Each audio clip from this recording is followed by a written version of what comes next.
How to set a meeting in Microsoft Outlook. Hey everyone, welcome back to the channel. If you are new here, don't forget to hit the subscribe button and turn on the notification bell to not miss any updates. So, in today's video, I'll show you how to set up an event in your calendar from Microsoft Outlook.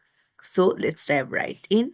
First things first, open up your Microsoft Outlook and then head over to calendar on the left hand side. Now you can see new event at the top left. Tap on it and then tap on event. Now you can put in the title of your event and you can invite attendees by putting in their email address. You can put in the date, the start time and the end time.